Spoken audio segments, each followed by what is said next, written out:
안녕하세요. 사연에 빠지다의 DJ 민영입니다. 오늘도 시작하기 전에 구독과 좋아요 버튼 눌러주시고요. 그럼 오늘의 사연도 바로 시작해볼게요. 안녕하세요. 매번 남들의 사연을 듣기만 하다가 처음으로 용기를 내어 제 이야기를 적어 보내봅니다. 글재주가 별로 없어 채널에 올라온 사연들처럼 재밌게 이야기를 풀어나갈 수 있을지 모르겠네요. 일평생 남들 이야기는 많이 들으며 살아왔어도 제 얘기를 남들에게 해본 적이 없거든요. 저는 몹시 가난한 집안에서 자랐습니다. 그냥 가난하다 말할 만한 수준이 아니고 정말 찢어지게 가난했어요. 저희 부모님께서는 젊은 시절 두 분 다 의료공장에서 일하셨고 그곳에서 눈이 맞아 결혼을 하셨다고 합니다. 어려운 형편이었지만 당시에는 두 분 다 젊으시고 열심히 일할 만한 체력이 있었기에 어떻게든 한 푼 두 푼 아끼며 삶을 이어나가셨다고 해요.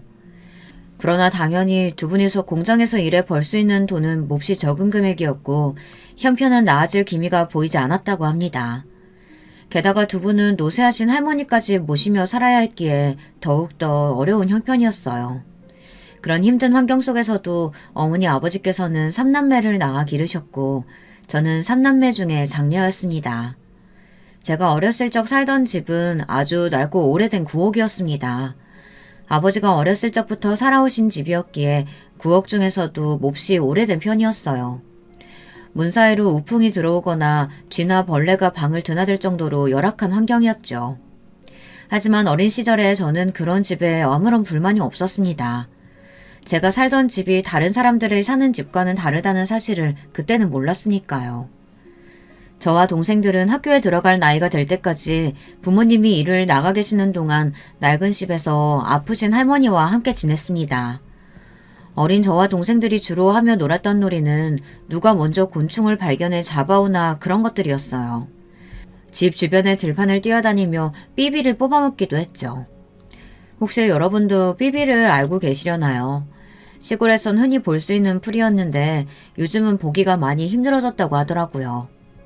삐비 여러 개를 모아 껍질을 쑥 벗겨 하얀 속살을 씹으면 꼭 껌 같은 식감의 단맛이 입에 퍼졌어요. 가난한 형편에 간식은커녕 끼니도 제대로 챙겨 먹지 못했던 시절이었으니 꽃을 따다 꿀을 빨아먹기도 하고 메뚜기를 잡아 구워 먹기도 했습니다. 그때는 온갖 자연이 전부 우리의 놀이터이자 식량 창고였죠. 저희 집은 몹시 가난하긴 했으나 결코 불행한 가정은 아니었습니다. 부모님께서는 몹시 금슬 좋으신 부부였고 언제나 저희를 먹여 살리기 위해 열심히 일하셨어요. 어머니께서는 하루 종일 의료공장에서 미신기를 돌리며 재봉 일을 하셨고 아버지께서는 지게차를 운전하시며 우류들을 나르셨습니다. 두 분은 모두 새벽같이 일을 나가 해가 다 졌을 때쯤에야 피곤한 몸을 이끌고 집에 돌아오셨지만 저희 앞에서는 언제나 웃는 얼굴이셨어요. 늦은 밤이면 가족들 모두가 한 방에 둘러앉아 군고구마를 먹으며 이야기꽃을 피웠던 기억이 납니다. 그러던 어느 날이었어요. 그날도 평소와 다름없이 동생들을 데리고 바깥에서 한참을 놀다가 늦은 저녁이 되어서야 집에 돌아갔습니다. 말도 없이 늦게 들어왔다고 어머니께서 화를 내실까 걱정이었는데 웬일로 부모님께서는 두 분 다 아직 집에 돌아오시지 않았더라고요. 집에 계셔야 할 할머니께서도 보이지 않았습니다. 집은 텅텅 비어 있었고 인기척이 전혀 느껴지지 않았어요. 모두 어디로 가버린 것인지 알 수 없었지만 저는 일단 동생들을 데리고 방에 들어가 어른들을 기다렸습니다. 그러나 시간이 아무리 흘러도 그 누구도 집으로 돌아오지 않았어요. 어린 동생들은 배가 고프다고 울기 시작했어요. 주방을 뒤져보았지만 먹을 만한 것은 아무것도 나오질 않았고 결국 저는 줄임배를 움켜잡고 동생들을 달래며 긴 밤을 보내야 했습니다. 그날 밤 어떻게 잠들었는지 기억도 잘 나지 않아요. 눈을 떴을 때는 이미 날이 밝아 있었고 집 마당에 시끄러운 소리가 들려왔습니다. 급하게 자리에서 일어나 문을 열고 나가자 대문 앞에 마을 사람들이 몰려 웅성거리고 있었어요. 그리고 그 사이에서 어머니와 아버지가 모습을 보이셨습니다. 아빠, 다리가 왜 그래요? 그날 사람들 사이로 힘없이 대문을 걸어 들어오시던 아버지의 모습이 아직도 생생합니다.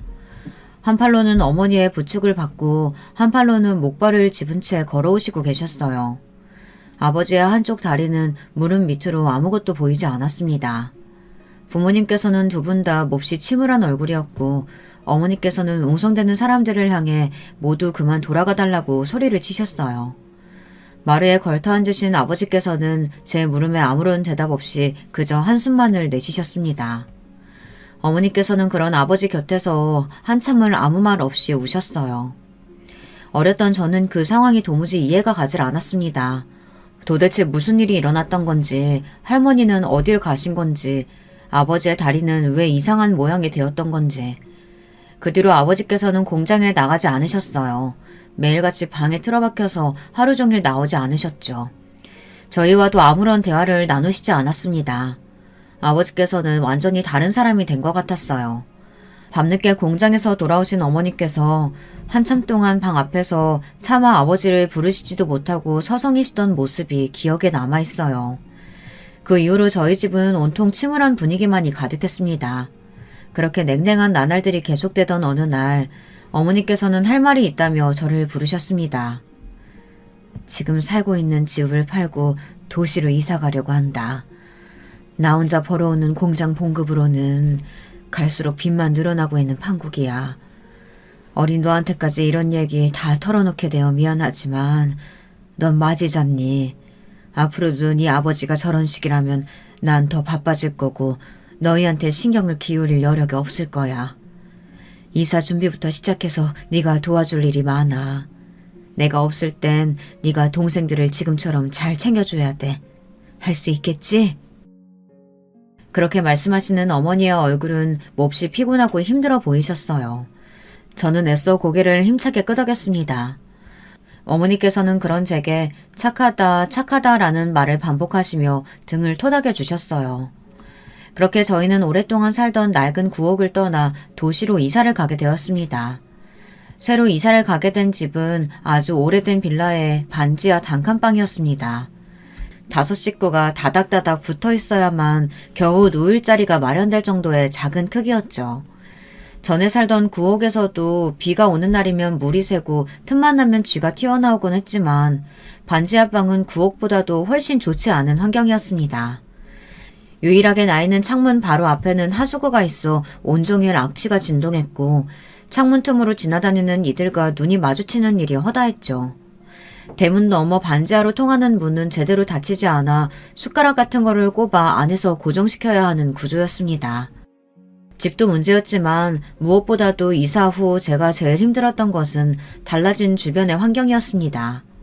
전에 살던 구옥의 주변에는 들판과 강, 드넓은 자연이 펼쳐져 있어 동생들을 데리고 마음껏 뛰어놀 수 있었지만 이사간 반지하방 주변에는 온통 건물과 매연을 풍기는 차들만이 가득했어요. 전학간 학교에서는 첫날부터 반지하에 사는 아이라는 말을 들었고 친구들과도 제대로 어울릴 수 없었습니다. 그러나 저는 어머니에게 힘든 티를 낼 수가 없었어요. 제 일이 아니더라도 어머니께서는 언제나 힘들고 지쳐 보이셨거든요. 저까지 어머니에게 마음의 짐을 얹어드리고 싶지는 않았습니다. 아버지께서는 도시로 이사 온 뒤에도 여전히 일을 나가시지 않고 언제나 집에서 하루 종일 TV만 보고 누워 계셨어요. 한 가지 달라진 점이 있다고 한다면 생전 술을 입에도 대지 않으시던 분이 매일같이 술을 드시게 되었다는 것입니다. 술이 많이 취하신 날에는 저희가 보는 앞에서 어머니를 때리시기도 했어요. 언성을 높이며 물건을 던지실 때면 동생들을 데리고 집을 나와 아버지께서 잠드시기 전까지 계단에 앉아있곤 했습니다. 어머니께서는 다음날 엉망이 된 얼굴로 새벽부터 일을 나가셨죠. 저는 그런 어머니가 몹시 안쓰러웠지만 어렸던 제가 할 수 있는 일은 아무것도 없었습니다. 하루빨리 아버지가 옛날처럼 다정한 아버지로 돌아와 어머니와 사이가 좋아졌으면 좋겠다는 허황된 바람만을 속으로 기도할 뿐이었죠. 그러던 어느 날이었어요. 그날은 굉장히 드물게도 아버지께서 외출을 하셨다 돌아오셨고 기분이 몹시 좋아 보이셨습니다. 아버지께서 술에 취하시지 않고도 웃는 얼굴로 보는 것은 아주 오랜만이었어요. 아버지께서는 좋은 분을 만나 도움을 받게 되었다며 앞으로 이런 반지하방에서는 더 이상 지내지 않아도 된다고 말씀하셨습니다. 그날 아버지께서 사들고 오신 후라이드 치킨에서는 정말 맛있는 냄새가 났어요. 동생들과 달려들어 허겁지겁 종이 상자를 비워냈던 기억이 납니다. 그때 먹었던 치킨이 태어나 지금껏 먹었던 음식들 중에 가장 맛있었던 것 같아요. 지금은 나름대로 고급 음식들을 자주 먹고 있는데도 말이죠. 그날 이후로 아버지께서 사주신 음식을 다시는 먹지 못했기 때문에 더 그런 생각이 드는 걸지도 모르겠습니다. 바로 다음날 어머니와 아버지는 완전히 갈라서시게 되었으니까요. 다음날 제가 눈을 떴을 때는 집안이 아주 조용했습니다. 얌전히 기다리고 있으면 아버지께서 오늘도 치킨을 사오시려나 하는 기대를 안고 동생들과 시간을 때우며 날이 저물 때까지 기다렸어요. 그러나 밤이 되었는데도 집에는 어머니도 아버지도 돌아오지 않으셨고 동생들과 저는 찬장에 있던 라면을 꺼내 부숴 먹고는 기다리다 지쳐 잠에 들었습니다. 시끄러운 소리에 눈을 떴을 때는 새벽녘이었어요. 어머니께서는 커다란 가방에 짐을 싸고 계셨고 아버지께서는 그런 어머니께 소리를 지르며 말싸움을 하고 계셨습니다. 나 이제 더 이상 당신 같은 사람하고는 못 살아. 그동안 내가 얼마나 참고 살아왔는지 알아? 당신 다리 그렇게 됐을 때도 난 당신 믿었어. 당신이 금방 극복하고 우리 가족 위해서 일어나 줄 거라고. 근데 당신 꼴을 좀 봐. 당신 그동안 어떻게 살았어?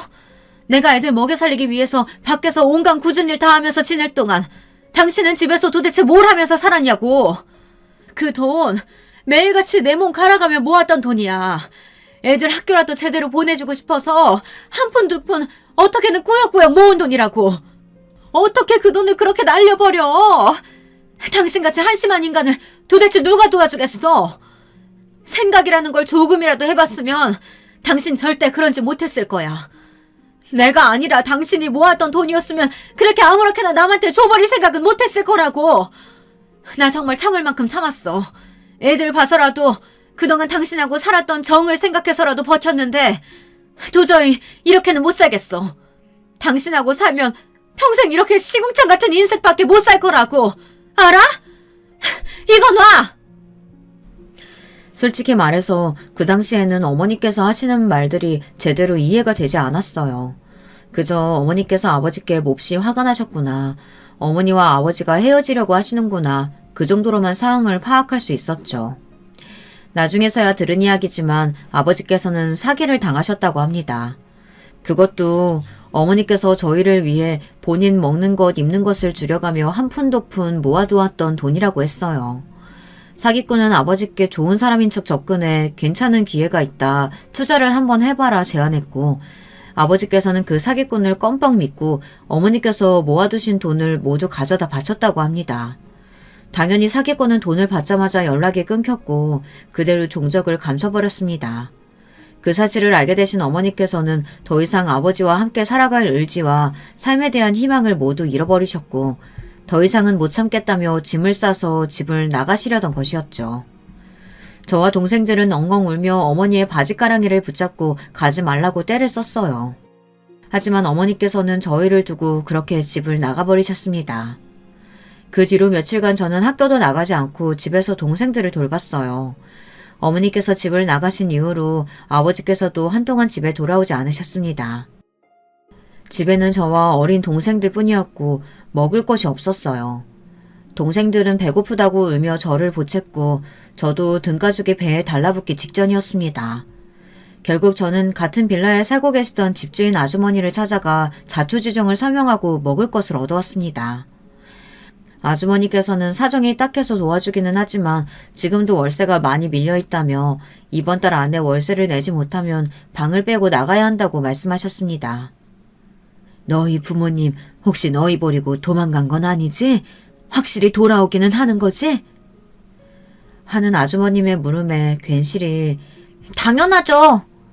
하고 소리를 빽 지르고 돌아왔던 기억이 나요. 아주머니 앞에서는 화를 냈지만 당시에 저는 솔직히 너무 무서웠습니다. 이대로 부모님이 두 분 다 돌아오시지 않으면 어떡하지 이런 두려움에 눈물이 났어요. 아무것도 모르는 동생들도 계속해서 울며 어머니를 찾았습니다. 그렇게 며칠이 흘렀고 집에 먼저 돌아오신 것은 아버지가 아니라 어머니셨습니다. 너희들 꼴이 그게 뭐야? 아빠는 어디 갔어? 밥은 먹었어? 어머니께서는 며칠 사이 엉망이 된 저희의 꼴을 보시고는 눈물을 터뜨리셨습니다. 어머니께서는 집을 떠나신 후로 영영 돌아오지 않을 생각이었다고 하셨습니다. 그러나 저희가 눈앞에 아른거려 도저히 혼자서는 떠날 수 없으셨다고 합니다. 며칠간을 고민하다 결국 집에 다시 돌아왔지만 아버지께서는 집에 계시지 않았고 저희가 방치되어 있는 모습을 보시고서는 몹시 분노에 차셨어요. 재활용조차 못할 인간이라면서요. 어머니께서는 그렇게 저와 동생들을 데리고 집을 나오셨습니다. 4명이 된 저희 식구는 아이러니하게도 아버지와 함께 지낼 때보다는 훨씬 화목하고 행복했어요.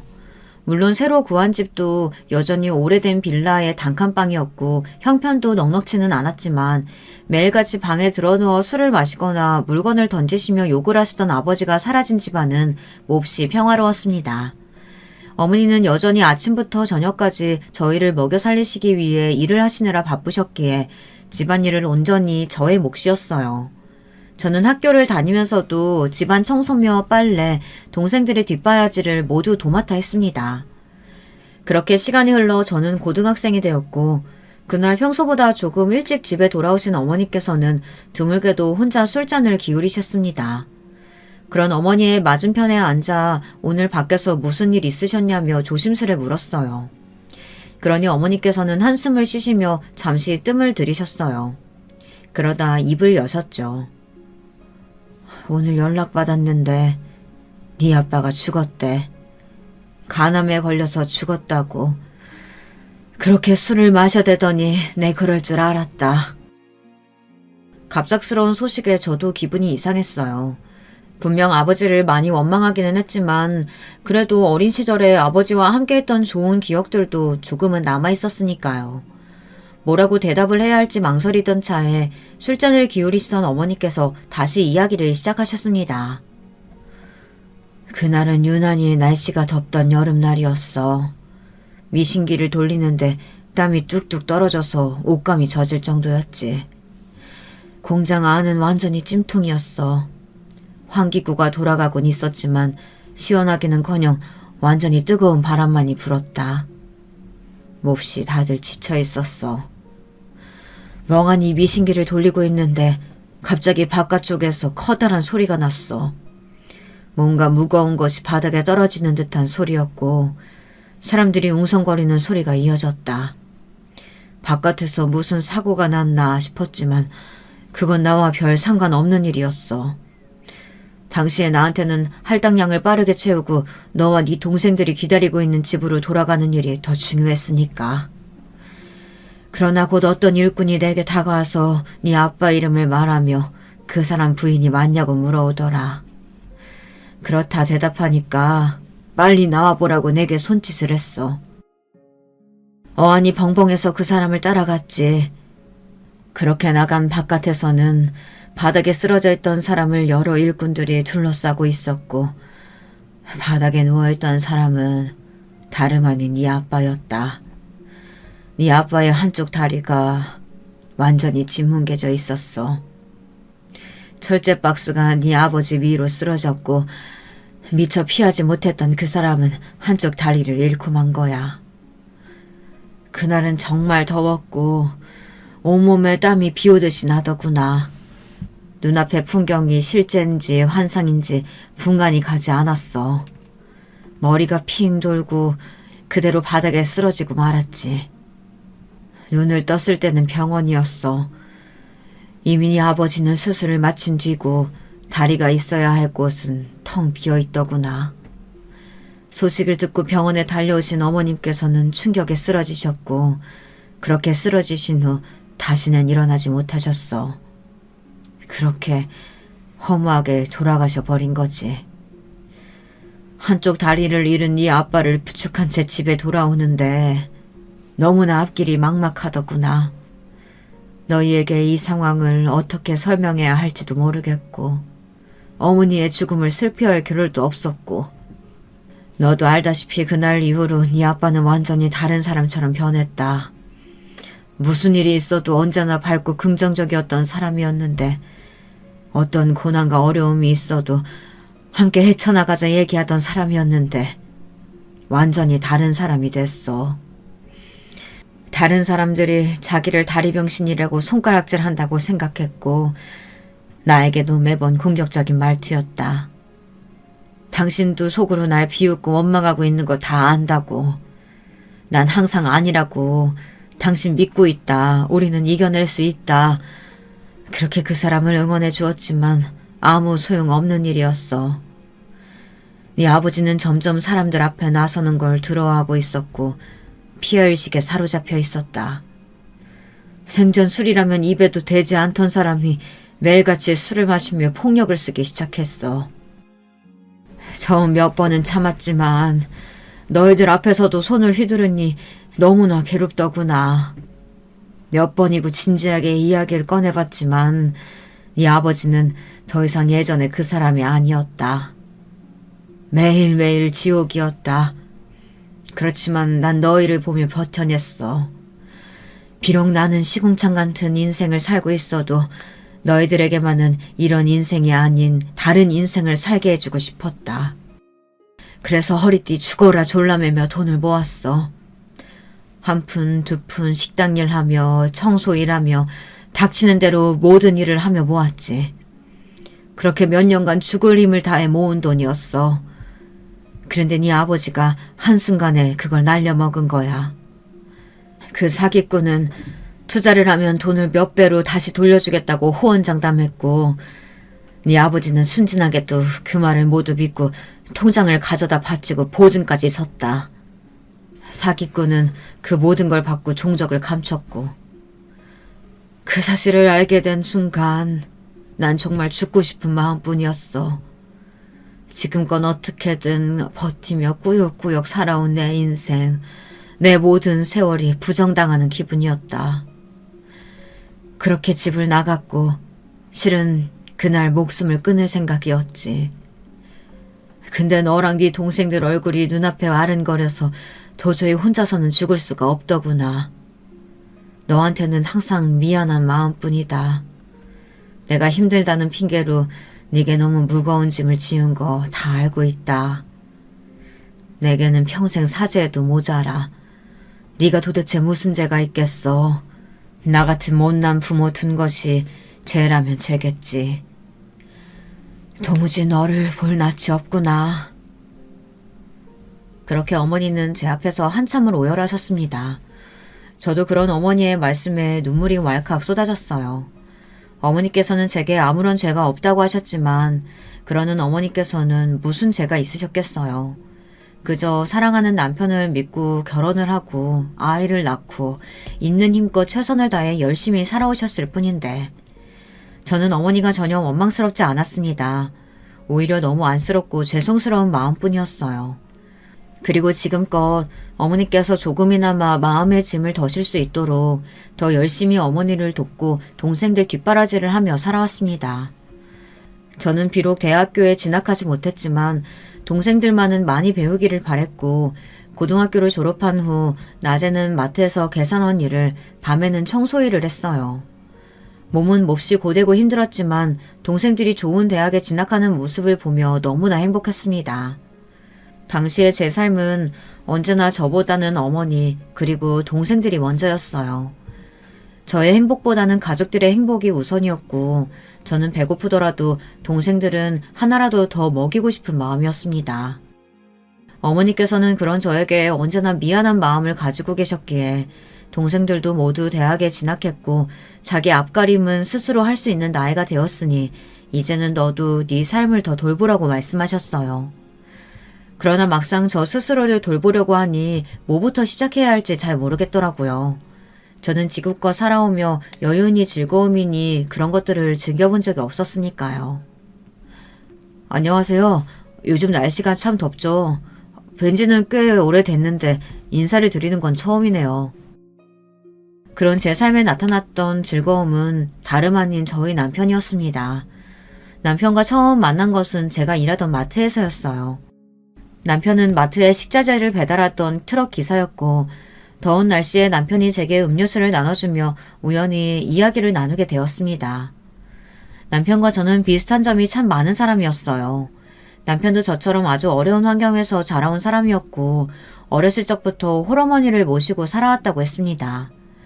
남편의 어머니께서는 아버지에 대한 이야기를 한 번도 해주신 적이 없었고, 아버지께서 어떤 사람인지, 왜 어머니 혼자 남편을 낳고 키우셨던 건지 아무것도 아는 것이 없다고 했어요. 남편 또한 저처럼 반지하방에서 자라면서 아픈 어머니를 부양하느라 공부는 꿈도 꿀 수 없었다고 합니다. 고등학교를 졸업하자마자 면허를 따서 운전기사 일을 시작했다고 했습니다. 어머니께서는 얼마 전 오래전부터 앓고 계시던 암으로 돌아가셨다고 해요. 그것마저도 저희 아버지와 똑같았습니다. 저는 공통점이 많은 남편과 점점 가까워지기 시작했고 결국 저희는 연인으로 발전하게 되었습니다. 남편은 저의 어려운 집안 사정과 제가 자라온 환경을 누구보다도 잘 이해해주는 사람이었어요. 저는 이 사람과 함께라면 남은 인생을 행복하게 살 수 있을 거라는 확신이 들었어요. 그렇게 저와 남편은 결혼을 하게 되었고 제 결혼 소식을 들은 가족들은 모두 기뻐했습니다. 물론 결혼을 했다고 해서 갑자기 형편이 좋아졌다거나 모든 일들이 술술 잘 풀리게 된 것은 아니었어요. 저와 남편은 여전히 단칸방에 살고 있었고 그리 부유하지도 않았지만 그래도 남편과 함께 보내는 일상은 너무나 행복했습니다. 주말마다 가까운 곳으로 나들이도 가고 가끔은 외식도 하고 함께 장도 보면서요. 그렇게 평화로운 나날들이 계속되던 어느 날이었어요. 여보, 사실 할 말이 있어. 사실 나 어제 우리 아버지 만나고 왔어. 지난 세월 동안 한 번도 먼저 남편과 시어머니를 찾은 적이 없으셨던 시아버지께서 갑작스레 남편에게 연락을 해오셨다고 했습니다. 갑작스러운 연락이 당황스럽기는 했지만 남편은 언제나 아버지에 대해 궁금해했었고 결국 시아버지를 만나러 다녀왔다고 했어요. 아버지께서 연락이 오셨다는 것만으로도 충분히 놀랄 일이었는데 더 놀라운 소식은 그것뿐만이 아니었습니다. 약속 장소에 나타나신 시아버지께서는 무려 한 회사의 사장님이셨고 한눈에 봐도 몹시 부유해 보였다고 했습니다. 약속 장소도 남편은 태어나 한 번도 가본 적 없던 고급 식당이었고 정말 이런 사람이 내 아버지가 맞나 하는 생각마저 들었다고 했습니다. 솔직히 처음에는 원망스러운 마음이 먼저 들었어. 이렇게 부유한 형편에 돈이 많은 사람이었다면 나랑 어머니를 왜 그런 환경에서 살게 둔 건지. 조금이나마 도움을 줄 수는 없었던 건지. 그런데 아버지께서는 그동안 내 존재를 모르고 살아오셨다고 하더라. 어머니와 아버지께서는 젊은 시절에 연인이셨대. 그런데 어머니께서 어느 날 갑자기 이별을 통보하고 사라져버리신 거야. 어머니께서는 아버지 집안에 비해 몹시 가난한 집안 출신이셨거든. 아버지께서는 어머니와 결혼할 생각이셨지만 당연히 집안에서는 반대가 심했고 어머니께서는 그런 아버지를 위해 본인이 사라져주는 게 맞다고 생각했나 봐. 애써 매정하게 이별을 말하고 떠나셨던 거야. 그런데 이별을 한 뒤에서야 뱃속에 내가 이미 자라고 있었다는 사실을 깨달으신 거지. 결국 어머니께서는 어려운 환경에서 날 혼자 키우셨고 아버지께서는 그 뒤로 사라진 어머니를 그리워하시다가 집에서 정해준 정혼자와 결혼하셨대. 시아버지께서는 정혼자였던 아내와 결혼해 아들도 낳고 오랫동안 함께 살아오기는 했지만 세월이 지난 지금까지도 여전히 남편의 어머니가 간간히 떠올랐고 몹시 그리우셨다고 합니다. 그렇게 시아버지께서는 계속해서 어머니의 소식을 쫓아오다가 어머니께 아들이 있었다는 사실을 알아내시게 되었고 수소문을 해 남편을 찾아왔던 것이었습니다. 시아버지께서는 늦었지만 지금이라도 아버지 노릇을 하고 싶다며 남편을 돕고 싶다 말씀하셨지만 남편은 도와주실 것 없다. 지금도 충분히 잘 살고 있다며 시아버지의 도움을 거절했습니다. 그러나 시아버지께서는 지금이 아니더라도 언젠가 도움이 필요하게 된다면 꼭 말해달라고 남편의 약속을 받아내셨다고 해요. 앞으로는 가족처럼 서로 왕래하며 지내고 싶다는 뜻을 내비치셨다고 합니다. 남편은 지금 가족이 있으시지 않느냐. 아버지께서는 몰라도 그 사람들은 저를 가족이라고 생각하지 않을 거라며 거절했지만 시아버지께서는 계속해서 간곡히 부탁을 해오셨다고 해요. 결국 끈질긴 설득에 남편은 고개를 끄덕였다고 합니다. 그렇게 남편과 저는 시아버지의 가족들과 만남을 가지게 되었어요. 시댁에서는 매달 한 번씩 가족들끼리 저녁 식사를 하는 문화가 있다고 해요. 시아버지께서는 그 식사 자리에 저희를 초대해 주셨고 저와 남편은 몹시 떨리는 마음으로 시댁을 찾았습니다. 처음 만난 시어머니와 도련님께서는 걱정과는 다르게 저희를 꽤 살갑게 맞이해 주셨어요. 시어머니께서는 시아버지와 처음 결혼할 때부터 남편의 어머니에 대한 이야기를 알고 있었다며 이미 다 지난 일이고 악감정은 없다고 말씀하셨습니다. 한때는 내가 네 어머니 자리를 뺏었다는 생각도 했었지. 애초에 이 양반과 결혼한 것도 집안에서 정해준 혼사였으니 나도 나 싫다는 남자가 그리 반갑지는 않았다. 지금 와서야 다 지난 일들이니 아무 상관없긴 하다만 이렇게 장성한 아들이 있다는 얘기 들었을 때는 조금 놀랍긴 하더구나. 우리 아들이 어렸을 때부터 형 갖고 싶다고 졸라대곤 했거든. 뭐 이제라도 이렇게 만나게 돼서 다행이라고 해야 할지. 시어머니의 장난스러운 말씀에 저와 남편도 금세 긴장이 풀렸어요. 식사 자리는 나름 화기애애하게 진행되는 듯 했어요. 그러나 한 가지 문제가 있었습니다. 바로 동서였어요. 동서는 시어머니와 도련님과는 다르게 저희를 그닥 반기지 않는 눈치였습니다. 반기지 않았다는 표현은 너무 얌전한 표현인 것 같아요. 동서는 저희를 몹시 멸시하는 듯 보였습니다. 동서는 저와 남편과는 다르게 부잣집에서 교육을 잘 받고 자란 여자라고 했거든요. 그러나 제가 느끼기에는 동서는 교육을 잘 받은 것 치고는 그리 품위 있는 사람은 아니었습니다. 동서는 입만 열면 언제나 본인 자랑을 쏟아냈어요. 미국에 있는 본인의 친정집이 100억대 부자라는 등 자기는 이런 별거 아닌 집안에 시집올 사람이 아니었다는 등 이런 인간들하고 같이 밥을 먹어야 한다니 도대체 어디까지 집안 격을 떨어뜨리려고 하시는 거냐 비아냥대기 일쑤였고요. 그럴 때마다 매번 시아버지께서는 호통을 치셨지만 동서의 입은 멈출 줄을 몰랐습니다. 다른 시댁 식구들을 생각해서 웬만하면 참아보려고 했지만 한 달에 한 번 갖는 만남조차도 동서 때문에 몹시 고역이었어요. 결국 저희는 더 이상 저녁 식사에 참여할 수 없을 것 같다는 뜻을 시아버지께 전했습니다. 시아버지께서는 몹시 아쉬우신 눈치였어요. 하지만 자리가 불편하다는 남편의 말에 더 이상의 강요를 하시지는 않았습니다. 그렇게 시댁과의 저녁 식사는 중단되었지만 시아버지와는 여전히 교류를 하며 일상을 보내던 중이었습니다. 얼마 후에 우리 가족 행사가 있다. 이런 자리 부담스러워하는 거 알고 있지만 이번에는 꼭 참여를 해줬으면 좋겠구나. 행사에 친인척들과 지인들이 많이 올 거야. 그 사람들한테 너와 며느리를 소개시켜주고 싶구나. 시아버지께서는 얼마 후에 가족 행사가 있다며 저와 남편이 그 행사에 참여하기를 원하셨어요. 그 행사는 다름 아닌 동서 아들의 돌잔치였습니다.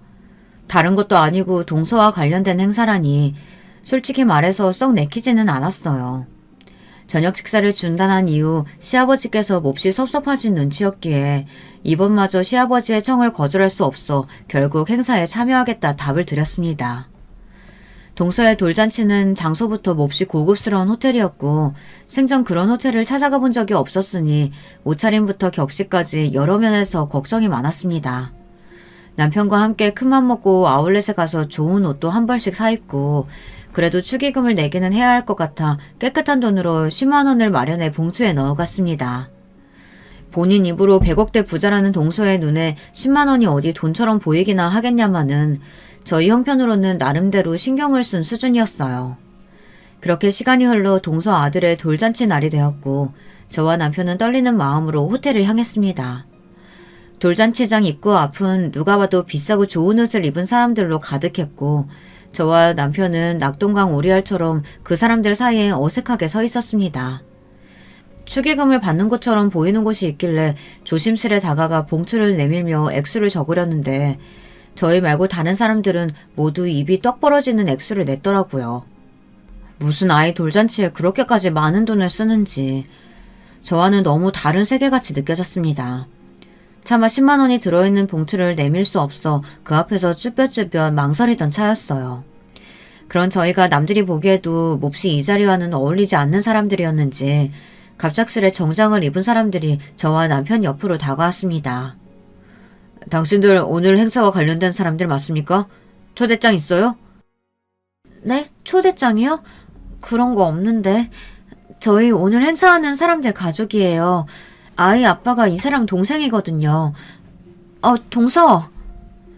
난처한 상황에 처해 있던 차에 마침 아이를 품에 안고 손님을 맞이하던 동서와 눈이 마주쳤어요. 그때만큼 동서가 반갑게 느껴졌던 적이 없었죠. 그러나 당연히 다가와서 도움을 주리라고 생각했던 동서는 마치 저희를 처음 보는 사람인 양 인상을 찌푸리고 고개를 돌렸어요. 아무 일도 없었다는 듯 다른 손님들을 맞이했습니다. 누가 이런 잡상인들 함부로 들였어? 당장 쫓아내! 경원들은 그런 동서의 태도에 저와 남편의 양팔을 잡고 당장이라도 행사장 밖으로 저희를 쫓아낼 기세였어요. 그런 게 아니라 정말 가족이 맞다고 소리를 쳤지만 아무도 들어주질 않았습니다. 너무나 억울하고 부끄러워서 눈물이 날 것 같았어요. 지금 내 며느리한테 뭐 하는 짓인가?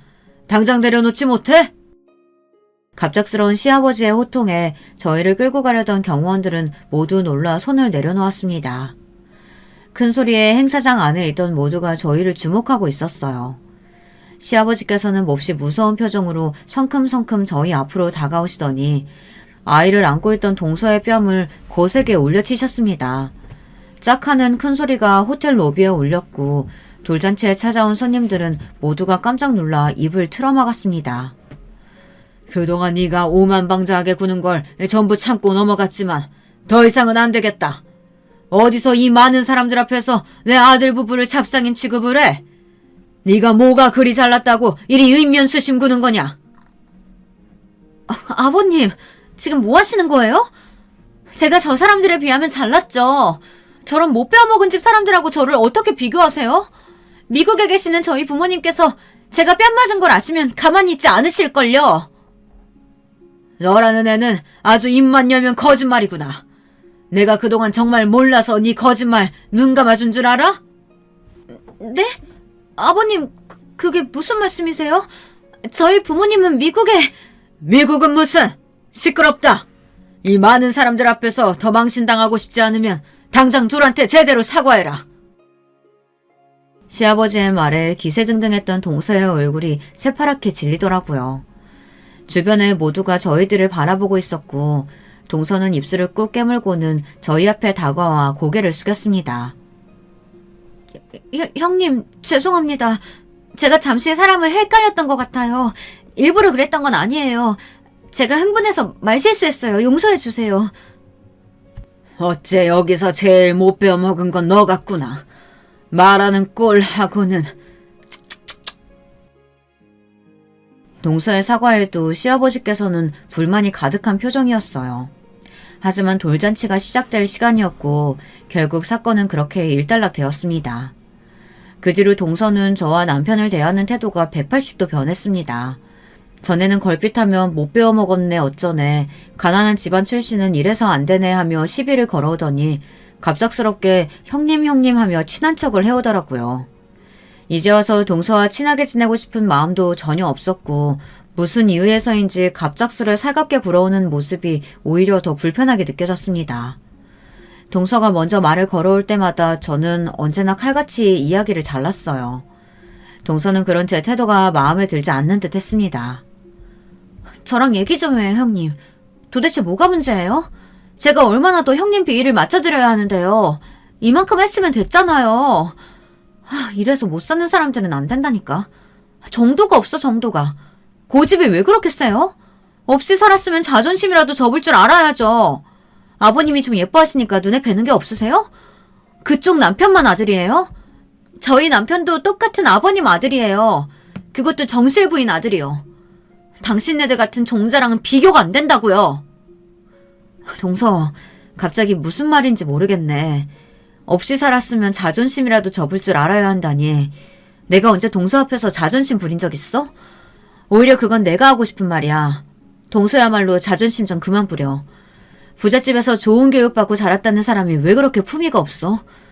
처음 만나는 자리에서부터 사람 면전에 대다고 욕할 때는 언제고 이제 와서 갑자기 왜 친한 척이야?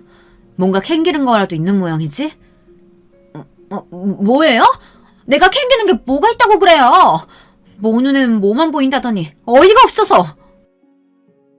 그렇게 동서는 화를 내며 먼저 자리를 떠버렸고 그 이후로 되지도 않던 착한 동서 놀이는 끝이 났는지 제게 친한 척 말을 걸어오지는 않았어요. 그렇지만 시아버지 앞에서는 여전히 순한 양처럼 굴었습니다. 동서가 시아버지께 뭔가 약점이 잡힌 것이 분명했어요. 심증은 있었지만 물증은 없었죠. 그날의 일을 직접 목격한 것은 저와 남편뿐만이었으니 시어머니와 도련님께서는 전혀 아는 바가 없어 보였고요. 그렇게 묘한 기류가 흐르던 날들이 계속되었고 얼마 지나지 않아 일이 터졌습니다.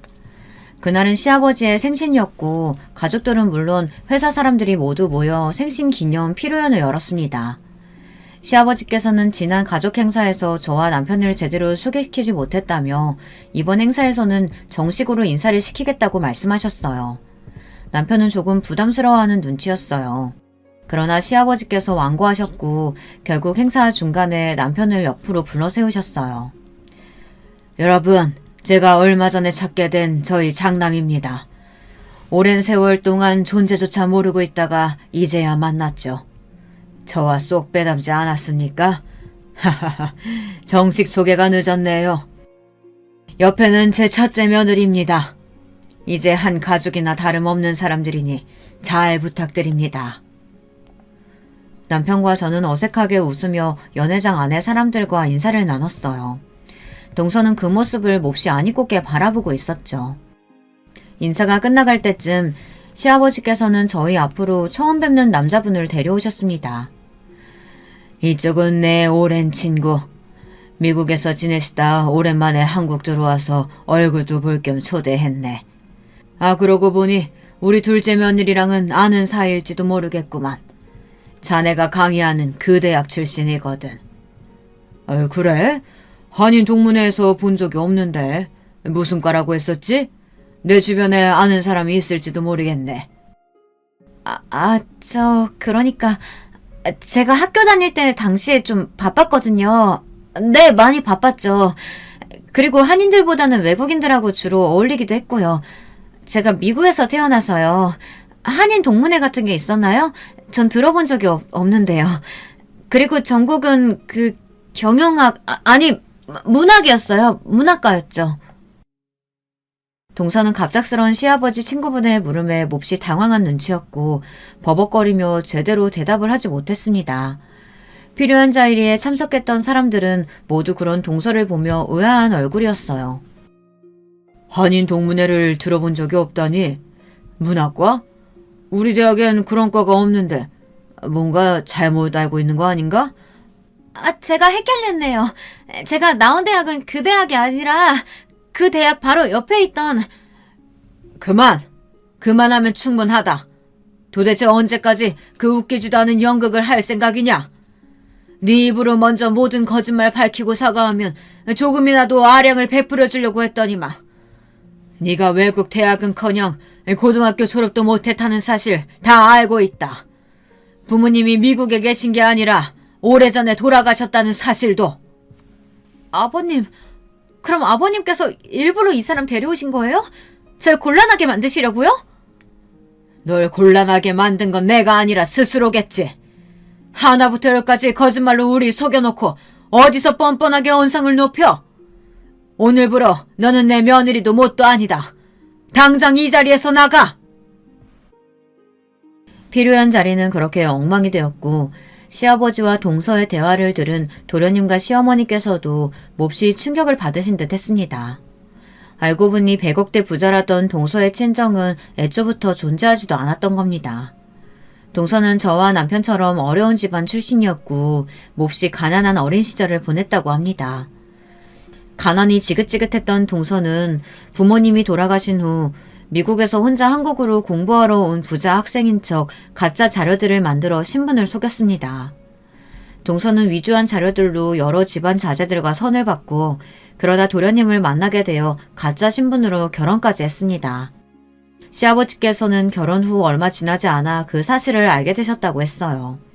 처음에는 이 사실을 가족들 모두에게 밝히려고 했지만 이미 동서가 도련님의 아이를 임신한 후였다고 합니다.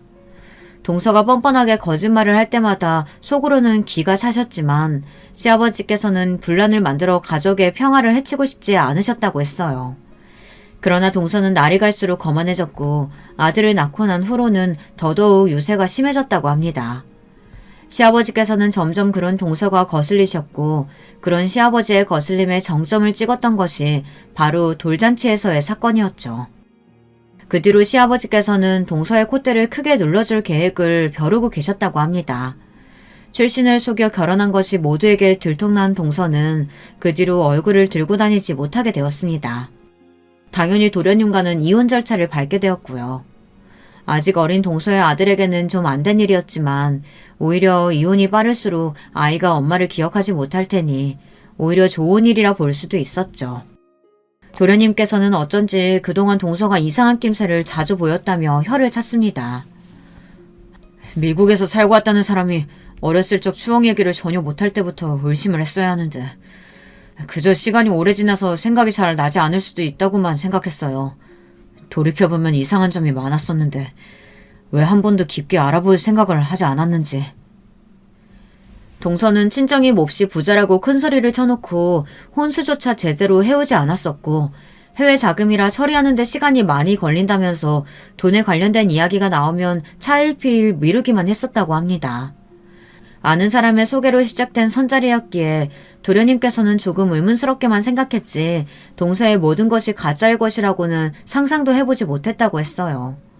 물론 그 지인도 동서의 거짓 자료들에 깜빡 속아 도련님께 선자리를 주선했던 것이었죠. 결혼 후 시간이 지날수록 도련님께서는 동서가 외국에서 오래 교육을 받은 부잣집 자제처럼 느껴지지 않을 때가 많았지만 본인이 괜히 예민하게 구는 것일 거라고 생각하고 애써 넘겨왔다며 자조적인 한숨을 내뱉으셨습니다. 혼인소송 결과 동서는 뻔뻔하게도 억울함을 호소했지만 본인의 신분과 여러 자료들을 위조한 점이 사기 결혼으로 인정되었습니다. 결국 동서는 친권과 양육권을 모두 도련님에게 뺏기었고 엄청난 위자료를 물게 되었죠. 게다가 공문서를 위조한 죄로 형사처벌을 받게 되었다고 하더라고요. 땡전 한 푼 없이 시댁에서 쫓겨났으니 무슨 돈으로 위자료와 벌금을 낼지는 저도 모르겠네요. 또다시 어디선가 신분을 속여 사기를 치고 다닐지도 모르는 일이죠. 아마 전과자가 된 지금 거의 불가능한 일이겠지만요. 저와 남편은 얼마 전 결국 시댁 근처의 아파트로 이사를 오게 되었습니다. 계속해서 거절했지만 시아버지께서는 몹시 완고하셨어요. 이건 저희를 위해서 선물로 주시는 것이 아니라 본인을 위해서 하시는 일이라면서 조금이라도 시댁에서 가까운 곳에서 지내야 얼굴을 더 자주 볼 수 있지 않겠냐며 군마을 말고 들어가 살라는 말씀에 결국 백기를 들게 되었죠. 시아버지께서는 저와 남편의 아파트뿐만 아니라 저희 어머니께서 지내실 집도 마련해 주셨습니다. 한사코 거절했지만 저희 어머니께서 혼자 지내고 계신다는 사실을 알게 되신 후로 신경이 많이 쓰이셨던 모양이더라고요. 돌아가신 남편의 어머니가 생각나 마음이 무거우시다면서요. 동생들 이야기를 듣고 동생들에게까지 도움을 주신다는 걸 한사코 말리느라 혼났네요. 요즘도 여전히 시댁 식구들은 온 가족이 모여 함께 한 달에 한 번씩 저녁 식사를 합니다. 식사 시간마다 매번 재수없게 굴던 동서가 사라졌으니 저녁 식사가 즐겁지 않을 이유가 없었죠. 시아버지 덕에 생전 먹어보지 못했던 고급스러운 음식을 먹느라 요즘 입이 아주 호강하고 있습니다. 제가 살아온 이야기를 이렇게 길게 누군가에게 털어놓는 것은 남편을 제외하고는 처음이네요. 여러분들께서 재밌게 들어주셨을진 모르겠어요. 제가 글재주가 별로 없어서요. 어렸을 적에는 참 세상이 어렵고 힘들고 나에게만 가혹하다고 생각했었는데 요즘은 너무나 행복한 나날들이 이어지고 있습니다. 동생들도 모두 제 갈 길을 찾아 잘 살고 있고 어머니께서도 몹시 정정하시고요. 이 모든 게 전부 저희 남편을 만난 덕에 일어난 일인 것 같아요. 사람에게는 무엇보다도 함께 곁을 지켜주는 사람이 가장 중요하다는 것을 느끼는 요즘입니다. 여러분의 곁에도 저처럼 좋은 사람들만이 가득하기를, 그리고 언제나 평안하고 행복한 삶이 되시기를 바랄게요. 감사합니다. 여러분, 두 번째 사연 시작하기 전에 좋아요, 구독 꼭 눌러주실 거죠? 그럼 두 번째 사연 바로 시작합니다. 안녕하세요. 저는 서울에서 두 딸과 남편과 행복하게 사는 40대 여자입니다. 얼마 전에 저한테 인생 최고의 사건이 일어났어요. 도저히 혼자만 알고 있기엔 아까워서 제보하게 됐습니다. 저는 제가 이런 경험이 생길 줄은 전혀 기대도 하지 않고 살았는데 동서가 저를 이렇게 만들어줬어요. 동서는 제가 태어나서 만난 사람 중에 제일 특이한 사람이거든요. 여러분도 제 사연 한번 들어보시고 동서에 관해 판단해 주시길 바랍니다. 제 사연을 말하려면 가장 먼저 제 배경에 대해 말하고 넘어가야 이해가 쉬워서 짚고 넘어가자면 저는 지극히 평범한 가정에서 태어났어요. 충분하게 여유로운 집안도 아니고 그렇다고 가난해서 밥을 굶는 집도 아니고 진짜 말 그대로 평범한 집안에서 자랐습니다. 공무원이었던 아버지와 집에서 살림하셨던 어머니, 그리고 저와 남동생 2명까지 그렇게 우리 5가족은 적당히 화목하고 적당히 서로 싸우면서 자랐어요.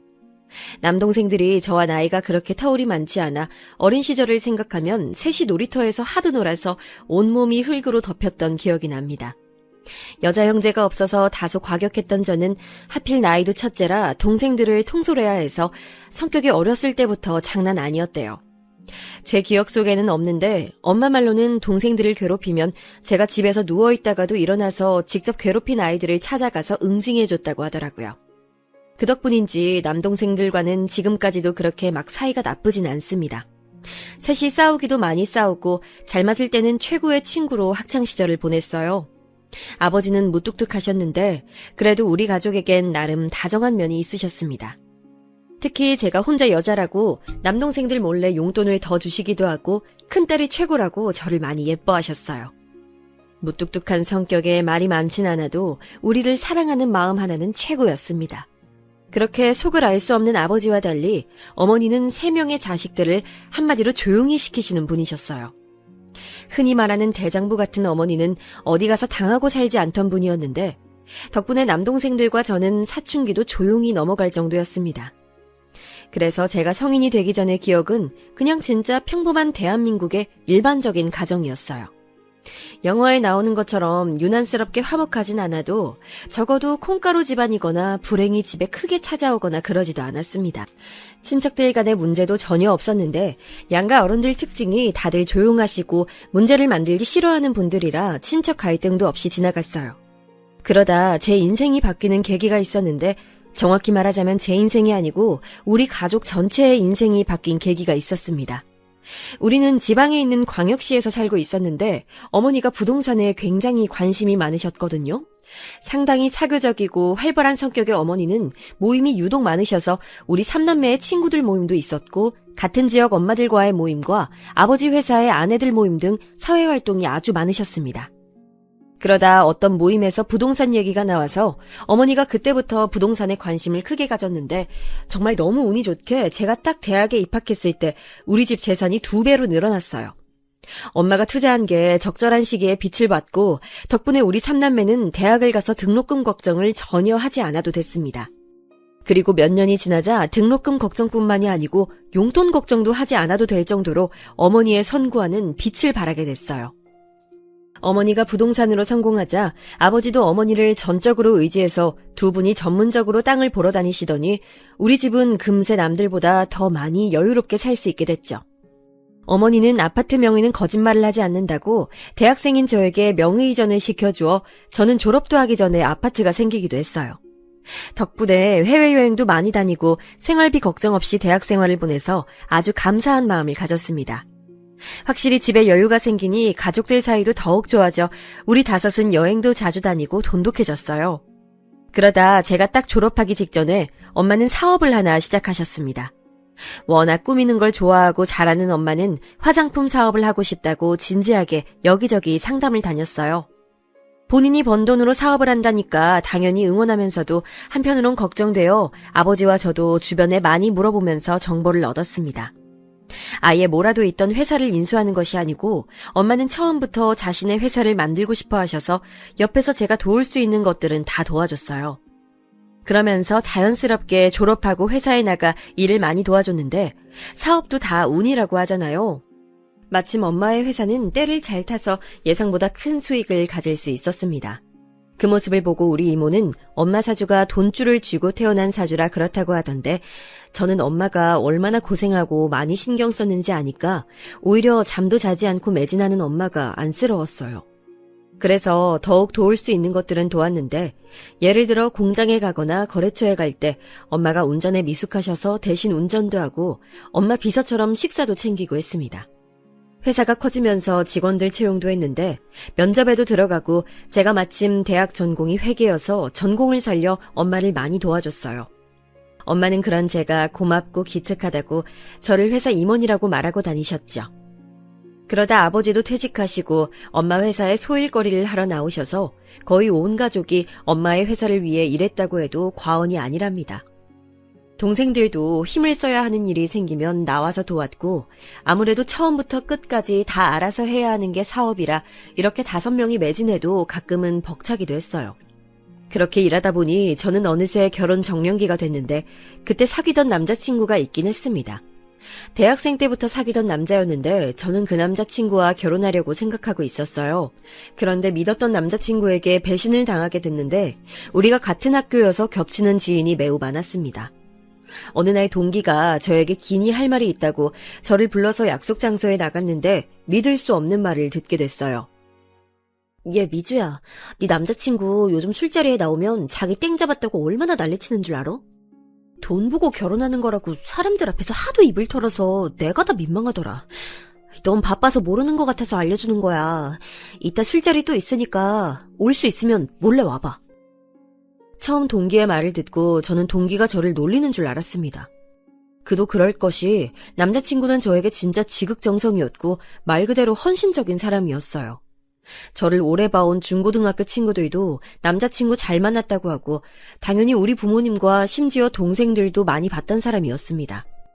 우리 막내 동생이 전공이 체육인데 마침 남자친구도 취미가 체육이라 같이 저를 빼고 둘이 만나서 체육관에 갈 정도로 친했어요. 가족들도 신뢰했고 남동생들도 제 남자친구가 언제 진짜 가족이 되는 거냐고 물을 정도였는데 저 말을 듣고 신뢰할 수가 없어서 직접 술자리에 나갔는데 동기의 말은 사실이었습니다. 미주?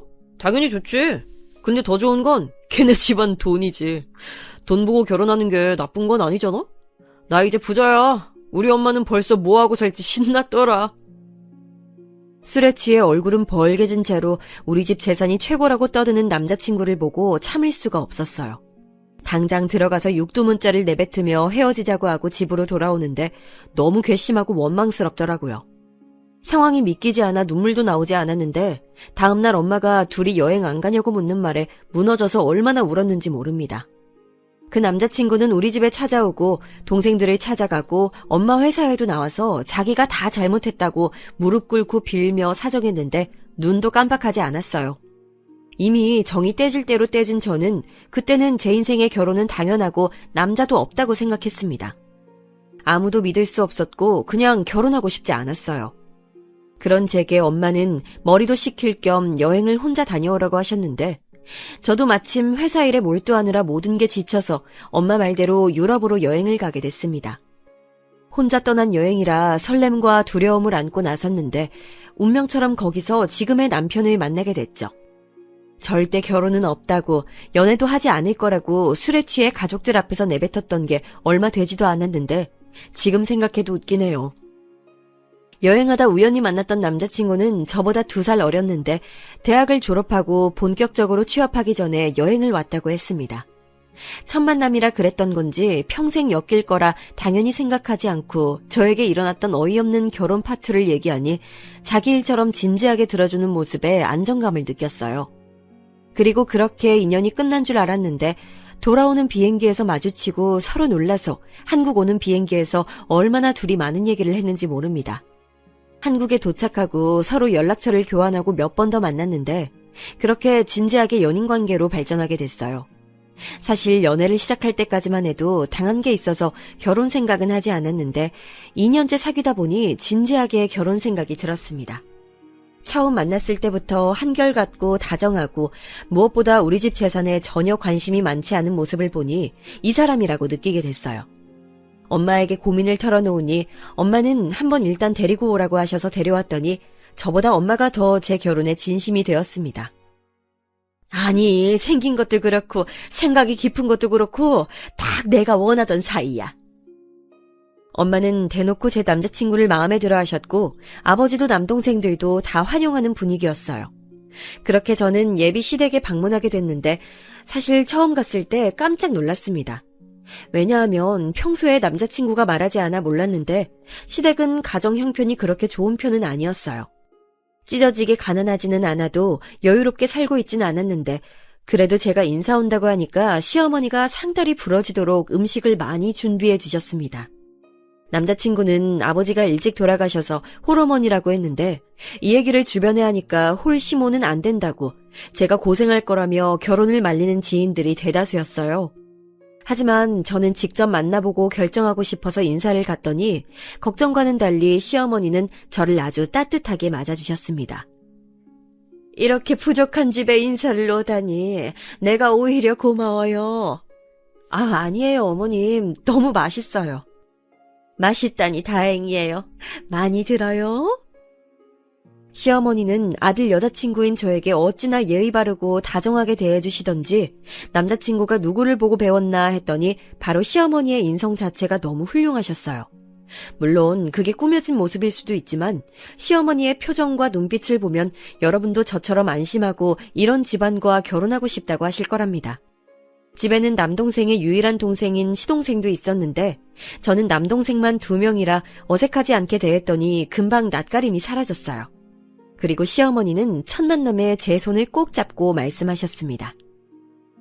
이렇게 귀한 집 딸이 며느리가 된다니 너무 감격스러워서 말이 나오질 않아요. 시어머니는 그때 우리 집이 회사를 운영하고 있고 돈 걱정 없이 살고 있다는 소식은 전혀 모르고 계셨어요. 제가 남자친구에게도 자세히 말하지 않아 우리 집이 경제적으로 여유롭다는 것을 시댁은 몰랐는데 시어머니가 저를 너무 따뜻하게 대해주시니 몸둘 바를 모르겠더라고요. 그리고 바로 집에 가서 이 얘기를 했더니 저보다 엄마가 더 감격해서 바로 결혼을 재빠르게 추진하셨습니다. 제 명의로 된 집이 있다고 남자친구에게 얘기하니 2 눈을 동그랗게 뜨고 놀라더라고요. 본인은 은행 가서 대출 받을 생각에 이미 서류도 다 준비했다고 하며 서류 뭉치를 보여주는데 그 모습이 귀엽고 웃겼습니다. 그래서 진짜 남편은 결혼식에 대한 비용만 내고 모든 것을 우리 집에서 다 준비했어요.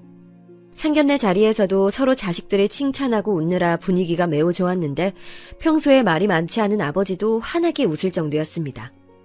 상대적으로 돈이 많은 우리가 모든 비용을 내겠다고 했는데 시어머니는 본인 자식들 결혼에 쓰려고 돈을 모았다고 꼭 돈을 내고 싶어 하셔서 결혼식장 비용만 내게 했어요. 그리고 빠르게 결혼식을 올리고 신혼생활을 시작했는데 이보다 더 행복할 수가 없었습니다. 다정하고 착한 남편과 제가 집에 가면 물 한 방울도 묻히게 하지 않으려고 애쓰는 시어머니 덕분에 저는 시집살이의 시자도 모르고 살았어요. 딱 한 가지 걱정이 있었다면 바로 아기 문제였습니다. 어렸을 때부터 아이 엄마가 되는 것에 대해 관심이 많고 또 반드시 아이를 가지고 싶었던 저는 임신 계획을 결혼 전부터 남편과 많이 말했어요.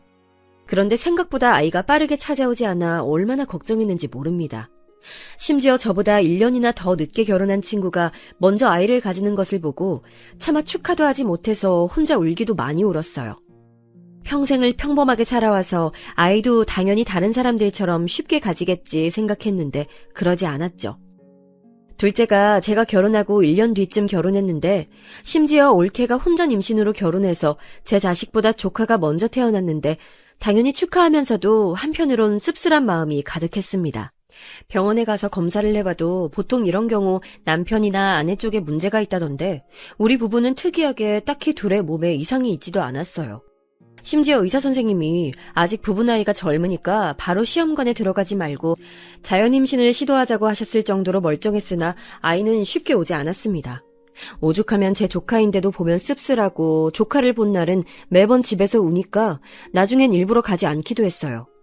회사에 가면 엄마가 조카 얘기를 하니까 출근도 더디게 하고 가족들과 연락도 뜸해졌습니다. 남편과 시어머니는 사람마다 다 때가 있다고 오히려 정신을 다른 쪽으로 돌리면 아이가 찾아올 거라고 너무 상심하지 말라고 했는데 머리로는 그렇게 생각해도 자꾸 눈물이 나오고 기분이 우울해지는 것은 쉽게 막을 수가 없었어요. 남편과 일부러 활동적인 일을 하려고 등산도 다니고 캠핑도 다니고 시어머니를 모시고 여행도 많이 다니면서 최대한 아이 생각을 머릿속으로 하지 않으려고 했는데 여행 가서도 자동으로 제 눈이 아이들을 향하는 것을 보고 시어머니가 안쓰럽다고 눈물을 보이기도 하셨죠. 결국 저는 남편과 의학의 도움을 받아 아이를 가지려고 했는데 진짜 운명처럼 딱 결정하고 시술하기 전에 자연적으로 아이가 생겼습니다.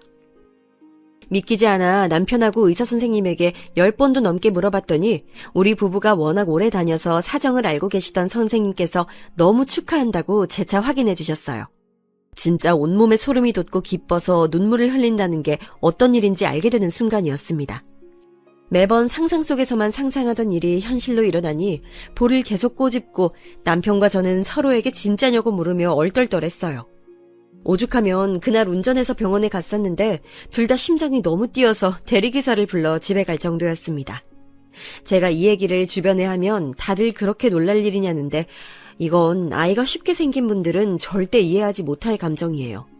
그리고 시어머니와 친정에 알렸는데 시어머니는 오열하시며 그동안 고생 많았다고 하셨고 우리 엄마와 아버지도 정말 좋아하셨습니다. 그리고 임신은 초기가 가장 중요하니 최대한 몸을 편안하게 하라는 의사 선생님의 말대로 남편과 저는 모든 것을 제 배 안에 있는 아이에게 집중했어요. 막상 임신하니까 그제야 우리 조카도 마음 놓고 예뻐할 수 있었고 올케와도 더 가까워지는 계기가 됐습니다.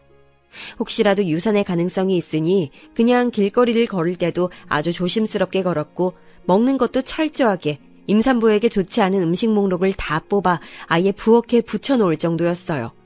때 엄마 회사에 나가지 않고 있어서 집안일은 다 제가 했었는데 남편은 그러다 제 몸이 무리할 수도 있다고 본인이 모든 집안일을 했습니다. 회사 다니느라 바쁠 텐데 혼자서 요리하고 청소하고 빨래까지 하는 것을 보고 저는 전혀 스트레스를 받지 않고 태교할 수 있었어요. 생각보다 자연유산이 매우 흔하다는 것도 주변에서 말해줘서 알고 있었는데 우리한테는 절대 일어나면 안 되는 일이라고 남편과 얼마나 둘이 좋은 생각을 많이 하려고 애썼는지 모릅니다. 입덧이 조금 있어서 먹는 것에 예민하긴 했는데 이상하게 시어머니 음식을 먹으면 입덧이 없어서 시댁에 많이 가서 지내기도 했었죠. 시어머니는 제가 갈 때마다 잔치상처럼 밥을 차려주셨는데 너무 감사해서 용돈을 드려도 절대 받지 않으셨습니다. 본인의 즐거움을 뺏지 말라고 하시면서 우리 아이에게 투자하라고 용돈을 받지 않으니 남편과 저는 오히려 난감했어요. 시어머니는 검소하시고 사치를 모르는 분이셨는데 그 점은 남편이 똑 닮았습니다. 저도 평소에 사치를 부리거나 허영심이 가득한 편은 아니었는데 이미 있는 것에 감사하며 사는 남편을 만나고 많이 바뀌었어요. 특히 아이를 가지는 과정에서 내려놓는 법에 대해 알게 됐습니다. 친구들은 저에게 그렇게 형편이 좋으면서 하고 다니는 것은 검소하게 하고 다닌다고 놀라워했는데 저는 이미 심적으로 안정된 생활을 하고 있으니 꾸미는 것에 무뎌졌어요. 아무튼 그렇게 입덧을 제외하면 큰 문제가 없이 아주 건강하게 출산까지 할 수 있었어요. 제가 고집해서 자연분만으로 낳았는데 시어머니와 남편은 제 몸이 걱정된다고 제왕절개를 권했지만 아이를 생각하면 자연분만이 좋을 것 같아 일부러 자연분만을 선택했고 후회는 없습니다. 너무나도 다행히 아이는 긴 진통이 아니어서 생각보다 빠르게 출산했어요. 성별은 딸이었고 미숙아도 아니었고 손가락 발가락도 5개가 있었고 의사 선생님이 아주 건강하다고 할 정도로 튼튼한 아기로 태어났습니다. 엄마와 아버지도 보러 오시고 남동생들도 병원에 와서 아이 얼굴을 보고 갔는데 다들 아이가 예쁘다고 칭찬해줬죠. 퇴원하고 저는 집에서 산후조리를 했는데 친정엄마는 회사 운영을 하느라 바쁘니 시어머니가 와서 도와주셨습니다. 친구들은 시어머니가 조리해주는 것이 가능하냐고 물었는데 우리 시어머니는 저한테 불편하게 하는 분도 전혀 아니고 언제든 배려가 몸에 익숙하신 분이라 오히려 제가 원했어요. 역시나 시어머니는 오셔서 온 집안의 집안일까지 하시며 저를 봐주셨는데 그걸 본 친정엄마가 감동해서 시어머니에게 선물을 해줘도 이런 것을 받아도 되냐고 하시는 분이랍니다. 진짜 오로지 제 편의를 봐주시며 아이를 봐주셨는데 심지어 아이도 얼마나 잘 보시던지 저는 시어머니가 전문적으로 그 일을 하는 줄 알았답니다. 이 경험으로 우리 집은 시댁에 도움이 될 수 있으면 좋을 것 같아 시어머니에게 뭐 원하는 게 있냐고 몇 번을 물었는데 그럴 때마다 시어머니는 전혀 없다고 본인이 원해서 도와주신 거라며 매번 거절하셨어요. 그러다 남편과 얘기가 나왔는데 사실 그때 시동생이 대학 졸업을 한 지 몇 년이 지났는데 취직하지 못하고 있었거든요. 제가 갑자기 그 생각이 들면서 괜찮으면 도련님을 우리 엄마 회사에서 일하게 하는 것은 어떤지 말을 꺼냈습니다. 남편은 제가 말을 꺼내자 크게 기뻐하며 그럴 수 있으면 너무 행운이라며 좋아하더라고요. 그 모습을 보고 진작 말할 걸 후회하며 시어머니와 도련님에게 말했더니 당연히 두 분도 좋아했습니다. 우리 집이야 뭐 당연하게 어떤 식으로 시어머니에게 보답할 수 있을까 생각하던 차라 엄마는 그 생각을 못했다고 환영한다며 도련님을 회사 주요 요직에 앉혔어요. 그리고 정신없이 육아하며 바쁘게 지내고 있었는데 원래 아이는 한 번 생기면 쭉 생긴다고 하잖아요. 원래 2명을 낳고 싶어 했지만 첫째가 하도 생기지 않아 어려움이 있어서 혹시라도 생기지 않으면 그냥 1명으로 만족하고 살자고 남편하고 이미 얘기했었는데 바로 아이가 또 찾아오게 됐습니다. 터울은 2살 차이가 났고 제가 둘째 소식을 양가에 알리니 시어머니가 저보다 더 좋아하셨어요. 우리 시어머니는 첫째가 딸이라 자기는 딸을 키워본 적이 없어서 제가 조심스러웠다며 첫째도 어찌나 조심스럽게 대하셨는지 모릅니다. 뭘 먹여도 저에게 먼저 물어보고 아이한테 예쁘고 고운 말만 해주셔서 너무 감사했어요. 첫째 때 입덧이 있었던 것과 달리 둘째는 입덧이 전혀 없었습니다. 그래서 첫째보다 더 편하게 태교할 수 있었는데 그렇게 아이를 기다리다 뜻밖의 소식을 듣게 됐어요. 바로 도련님의 갑작스러운 결혼 발표였습니다. 결혼은 축하할 일이었는데 제가 놀란 것은 그게 아니고 바로 예비동서의 임신 소식이었어요. 무려 혼전 임신으로 결혼하게 됐다고 우리에게 털어놓는 도련님을 보고 너무 놀라서 애가 떨어지는 줄 알았답니다. 임신한 지 얼마 됐는지를 들어보니 우리 아이와 겨우 몇 주 차이였어요. 일단 축하하고 되게 급하게 결혼하게 된 도련님. 아니 이제 서방님이라고 호칭할게요. 서방님 부부를 최대한 도와주고 있었는데 어느 날 서방님이 동서 없이 우리를 불러놓고 말했습니다. 자기가 형수네 집이 운영하는 회사에 다닌다는 소식을 동서는 모른다며 비밀로 해달라고 하더라고요. 뭐 저야 그때는 불편할 수 있다고 생각하며 당연히 그러라고 말하고 넘겼는데 이게 큰 화를 가져올 줄은 전혀 몰랐습니다. 그리고 결혼 준비를 하며 저는 너무 놀랐는데 예비동서의 태도 때문이었어요. 서방님과 동서는 돈이 부족해서 제가 몰래 돈을 줘서 시어머니가 모은 돈과 합쳐 건넬 정도였는데 동서가 바라는 게 너무 많았습니다. 본인은 혼수도 겨우 해오면서 시댁에 바라는 건 어찌나 많은지 시어머니 얘기를 듣고 깜짝 놀랐어요. 시어머니는 평소에 그런 말을 하는 분이 전혀 아닌데 저에게 속상하다고 얘기를 터놓으셨습니다. 동서는 예단으로 500만 원을 준비했다고 하며 시어머니 보고 예물을 구체적으로 콕 집어서 원했대요. 그런데 그 예물로 말한 것이 합쳐서 5천은 되는 수준이었습니다. 시어머니는 당장 그걸 어떻게 해주냐고 하시며 그래도 며느리가 집안에 들어오는데 못 해준다고 할 수도 없고 고민이라고 하셨어요. 그 말을 듣고 저는 제가 대준다고 했는데 워낙 시어머니가 저를 예뻐하고 해주신 게 많아 저한테는 당연한 결정이었습니다. 아니야, 아가. 내가 괜히 말했다. 너에게 부담 주려고 한 말은 전혀 아니야. 미안해. 입이 방정이다. 에이, 아니에요. 임신까지 해서 결혼하니까 최대한 잘해줘야죠. 그 대신 어머님, 제가 줬다고 하진 마세요. 시어머니는 5번이나 거절하고 결국 받으셨는데 저에게 연신 미안하다고 하셨어요. 그렇게 서방님 부부는 돈이 어디서 나왔는지도 모른 채 원하던 가방과 시계와 옷을 예물로 받을 수 있었답니다. 그때 제가 임신한 상태라 최대한 남에게 베풀고 싶었는데 그게 다 나중에 우리 자식들에게 돌아올 거라고 믿었기 때문이에요. 제가 출산하기 전에 서방님과 동서는 결혼식을 올렸고 축의금도 섭섭지 않게 많이 줬습니다. 동서는 화려하고 예쁘게 생겼는데 생긴 대로 꾸미는 것에 굉장히 관심이 많았어요. 항상 머리부터 발끝까지 꾸미고 다녔고 볼 때마다 옷이 바뀌었습니다. 임신한 상태로 신혼여행도 다녀왔는데 무려 2주를 다녀왔더라고요. 무슨 일을 하냐고 물었더니 백수라는 말에 저처럼 집에 있으려나 보다 생각했죠. 그리고 결혼식이 끝나고 둘째 출산을 거의 바로 하게 됐는데 여기서 제 시련이 닥치게 됩니다. 첫째가 워낙 건강하게 태어났고 자라면서도 잔병치레도 없이 순한 아이라 걱정하지 않았는데 둘째는 태어나자마자 태어나지 못하고 그대로 입원하게 됐어요. 미숙아는 아니었는데 심장 쪽에 문제가 있다고 경과를 지켜봐야 한다고 하셨습니다. 그 소리를 듣고 정신을 잃은 저는 깨어나고도 그게 현실이라는 것을 알고 얼마나 울었는지 몰라요. 의사 선생님은 신생아 중에 그런 경우가 꽤 있다고 절대 부모 잘못이 아니라고 했는데 모든 게 제 잘못처럼 느껴졌습니다. 온 신경을 둘째에 쏟느라 첫째를 잘 챙겨주지도 못했는데 그런 저와 첫째를 다 챙기는 남편을 보고 고마움을 느낄 새도 없었어요. 시어머니는 둘째도 그렇지만 무엇보다 제가 걱정된다며 제 옆에서 저를 정말 많이 챙겨주셨습니다. 올케가 연락 와서 자기 친구 중에도 그런 경우가 있었는데 나중에 지금 너무 건강하게 문제없이 살고 있다며 저를 안심시켰는데 고마웠지만 귀에 하나도 들어오지 않았어요. 고통의 시간을 보내며 살도 많이 빠지고 온전치 못한 정신으로 살며 사는 게 사는 것 같지 않았습니다.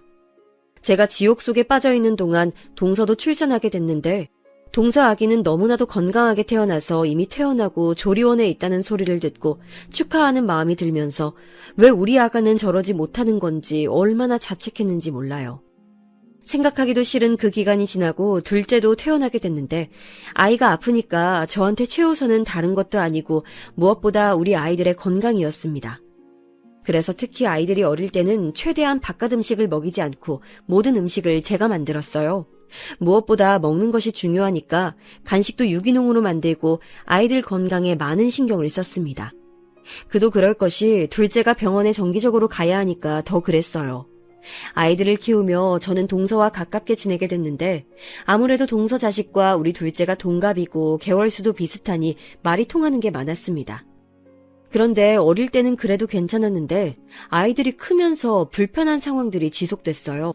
무엇보다 양육 방식에 관해 의견 차이가 생겼는데 저는 둘째가 건강이 좋지 않았던 것도 있고 원래 남편과 저는 아이들에게 학업 스트레스를 주고 싶지 않았습니다.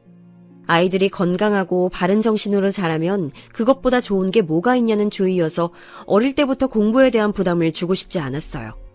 그리고 자고로 공부란 시켜서 하는 게 아니고 본인이 원해야 하는 거라고 생각이 아주 컸습니다. 남편도 저도 서울에 있는 대학교를 졸업했는데 다행히 교육관이 같아 안심했었죠. 물론 아이들이 원한다면 누구보다 더 지원해줄 자신은 있었으니 방관은 전혀 아니었어요. 무엇보다 그때 아이들 나이가 첫째는 7살이고 둘째는 5살이어서 동서의 말에 더 놀랐는데 동서는 저에게 이렇게 말했습니다. 형님, 솔직히 지금도 늦었어요. 지금이라도 영어를 시켜야 애들 나중에 초등학교 가서 무시 안 당해요. 동서는 아이 교육에 엄청난 관심을 보였는데 동선의 아들은 영어 유치원에 다니고 있었거든요. 그걸 되게 자랑스러워했습니다.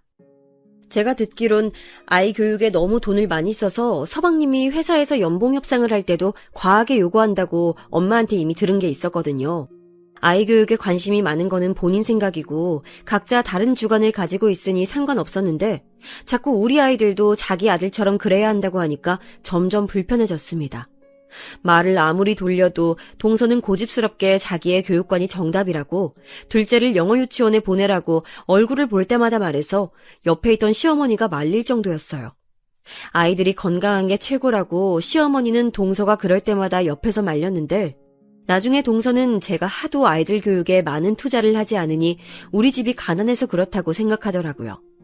동서는 본인이 꾸미는 것을 좋아해서 아들도 볼 때마다 옷이 달라졌는데 꼭 백화점에서 로고가 크게 보이는 옷만 사서 입히는 모습을 보고 저는 그냥 그럴 수도 있다고 생각했습니다.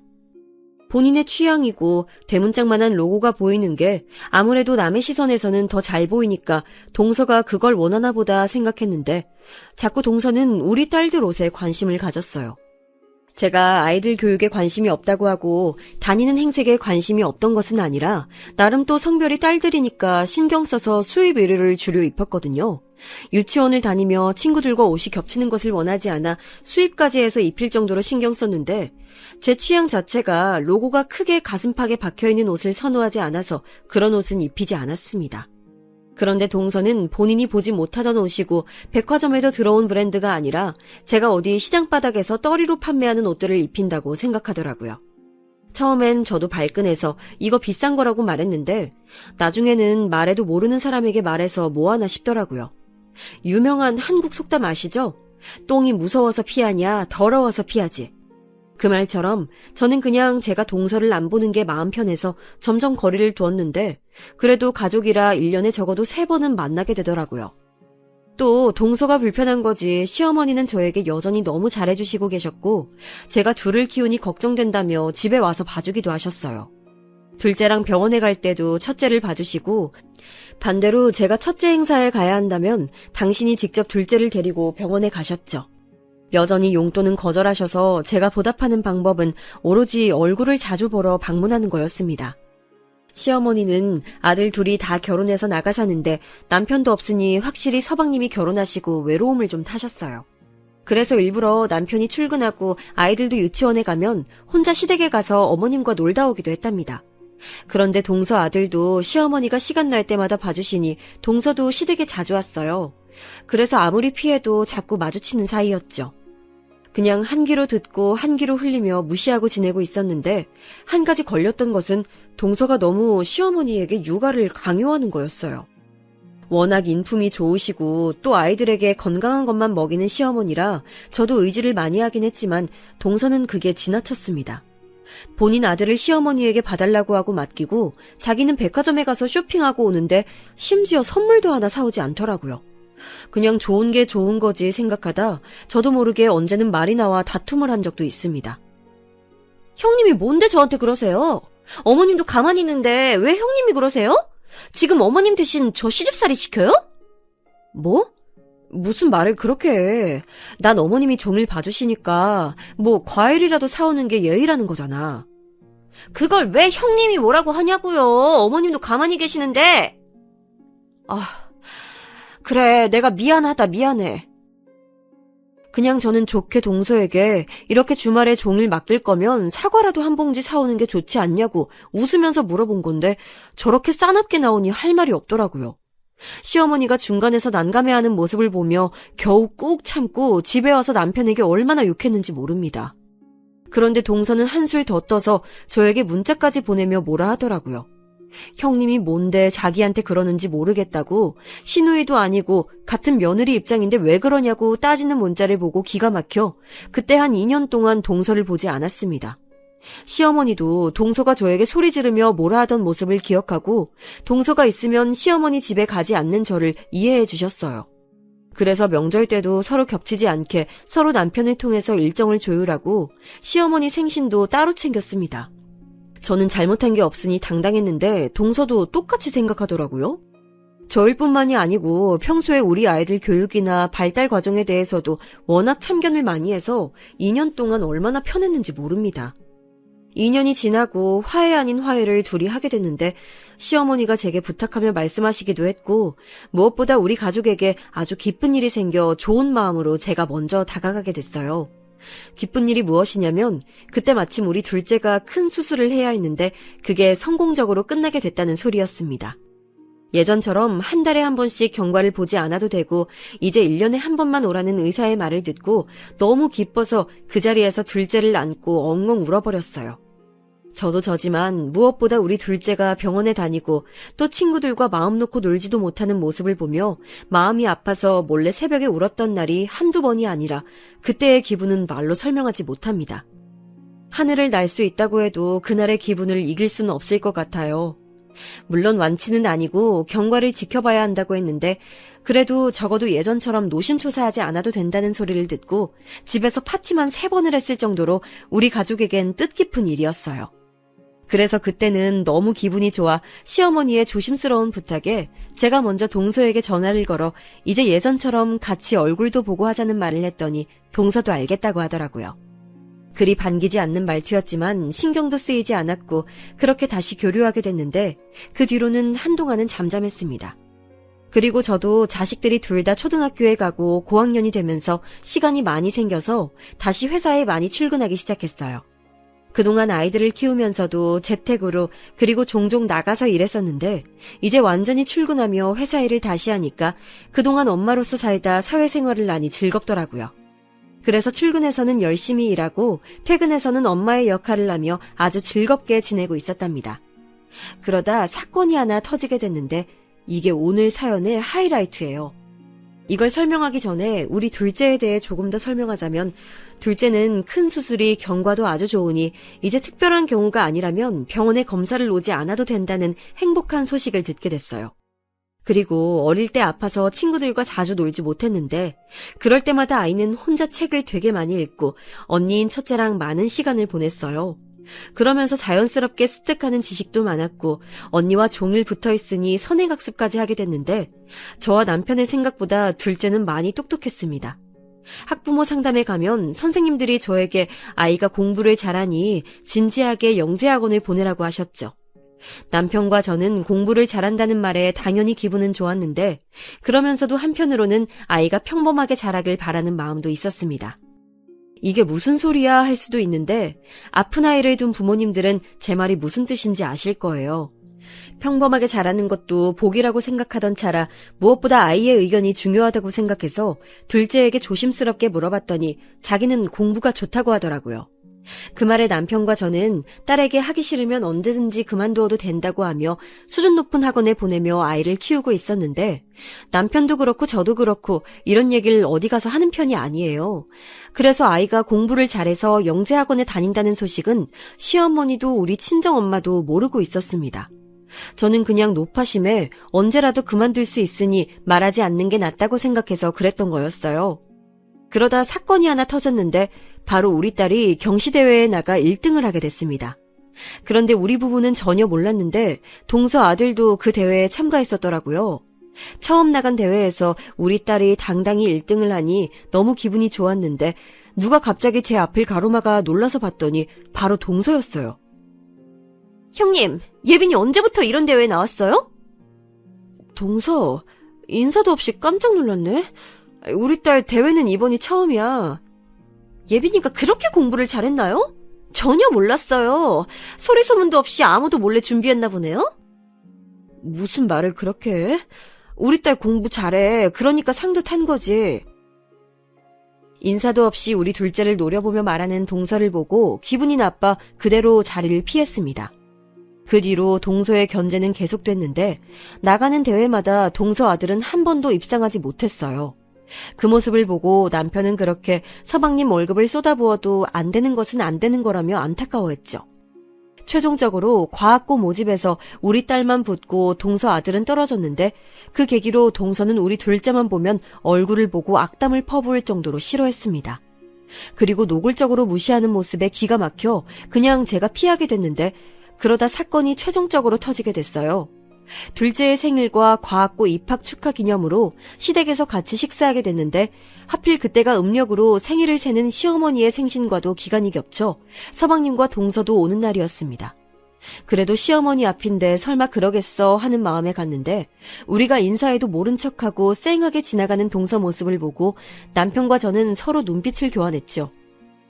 잘난 우리가 참자 하고 무시하고 최대한 좋게 식사하고 자리가 끝나 집에 가기 직전이었습니다. 갑자기 내내 우리를 무시하던 동서가 갑자기 살갑게 주차장에서 말을 걸기 시작했어요. 우리 둘째 과학고 입학을 축하한다고 선물을 준비했다길래 갑자기 뭘 잘못 먹었나 생각하며 다가갔는데 거기엔 생전 처음 보는 차가 있었습니다. 무려 벤츠를 산 건지 동서는 거들먹거리며 차 트렁크에서 뭘 꺼내더라고요. 뭐 얼마나 대단한 걸 꺼내나 구경했는데 뭘 선물로 줬는지 아세요? 지우개였어요. 지우개를 하나 주며 우리 딸에게 건넨 것도 아니고 거의 던지다시피 주며 동서는 저에게 말했습니다. 형님은 거지여서 벤츠 못 타보셨죠? 그렇게 거지여도 애가 과학고에 가네요? 그 말만으로도 그동안 꾹꾹 눌렀던 게 올라오고 있었는데 그 뒷말에 저는 참을 수 없는 분노를 느끼게 됐어요. 애가 아파도 과학고에 가는 걸 보면 우리 아들도 어디 아파야 하나 봐요. 그 길로 저는 시댁에 들어가서 눈에 보이는 망치를 하나 들고 나와서 동서의 벤츠를 마구 때려 부수기 시작했습니다. 옆에서 남편이 말려도 그냥 무시하고 진짜 눈에 보이는 게 없어서 발로 차고 망치로 깼어요. 동서가 뭐 하는 거냐고 소리를 질러도 들리지도 않았습니다. 너무 괘씸하더라고요. 보아하니 서방님이 왜 또 연봉을 올려달라고 난리쳤는지 눈에 보여서 동서에게 말했습니다. 계좌 불러! 차값 바로 줄게! 동서는 당장 내놓으라며 계좌를 알려줬고 저는 당당하게 1억 5천만 원을 보냈습니다. 계좌를 확인하고 두 눈이 동그래진 동서를 보고 울분에 찬 저는 한마디를 보탰어요. 당신 남편 다니는 그 회사 꽂아준 게 나야. 그 회사 회장이 우리 엄마야. 제 말에 동서는 믿을 수 없다는 표정을 했고 옆에 있던 서방님에게 저는 당당히 말했어요. 은혜를 이런 식으로 갚냐고 소리 지르니 서방님은 아무 말도 하지 못했습니다. 제가 차를 부수는 소리를 듣고 놀라 나오신 시어머니에게 도저히 저런 수준 떨어지는 사람과는 더 만나고 싶지 않다고 말했고, 시어머니는 제 의견을 존중하셨어요. 그 뒤로 저는 아무 말 없이 집에 오는데 너무 화가 나서 몸이 떨려 쉽게 진정할 수 없었습니다. 단순히 이번 벤츠 사건 때문에 갑자기 그런 게 아니고 그동안 동서가 우리 집 형편을 자기 맘대로 생각하며 무시했던 게 한두 번이 아니라서 그렇게 행동했던 거였어요. 남편은 저에게 잘했다고 하며 이제 앞으로 동서네 부부를 보지 말자고 하더라고요. 그렇게 월급을 다 쏟는 걸로 모자라서 대출까지 받아 교육해도 과학고에 못 가는 조카를 보니 저렇게 못되게 사니까 그렇다는 결론이 나왔습니다. 그 뒤로 저는 회사에 출근해서도 서방님의 인사를 받아주지 않았어요. 저보고 유치하다고 하실 수도 있는데 그만큼 쌓인 게 많았기 때문에 참을 수가 없었습니다. 서방님은 퇴근하고 저를 찾아와서 미안하다 하고 우리 집에 와서 자기도 너무 힘들다는 말을 꺼내며 심지어 눈물까지 보였는데 안쓰러운 마음은 들지 않았어요. 동서도 저에게 몰랐다고 죄송하다고 문자를 10개도 넘게 보냈는데 나중에는 보기도 싫어서 차단까지 하게 됐습니다. 그리고 시댁 행사에서도 동서를 봐도 동서가 저에게 했던 것처럼 똑같이 사람 취급하지 않고 무시했어요. 마음 같아선 서방님도 해고하고 싶었는데 남편은 죄가 없으니 남편 동생이라는 이유로 그렇게 하진 않았답니다. 다만 본인이 찔렸는지 더 열심히 일하고 더 연봉을 무리하게 올려달라는 말을 꺼내진 않았어요. 그리고 마지막으로 동서에게 당신 결혼할 때 받은 예물, 시댁에 올 때마다 자랑하던 그 가방과 시계도 내 돈이라고 하니 아연실색하며 아무 말도 하지 못하더라고요. 시어머니도 저에게 그동안 고생 많았다고, 자기도 동서가 달갑지 않다고 하시며 거리를 두기 시작하셨습니다. 서방님이 남편에게 사정해서 얻어낸 동서가 다니던 골프장 회원권도 끊어버렸어요. 알게 모르게 제 쪽에서 나가는 돈이 많았다는 사실을 보고 저도 놀랐답니다. 지금은 그래서 너무 행복하게 우리 딸들과 남편과 시어머니를 챙기며 행복하게 살고 있어요. 벤츠를 부실 때 속이 다 시원하고 얼마나 통쾌했는지 모릅니다. 제 사연은 여기까지인데 어떻게 들으셨는지 모르겠어요. 친구들에게 말하니 다들 너무 재밌다고 하던데 저도 한 번도 후회한 적은 없네요.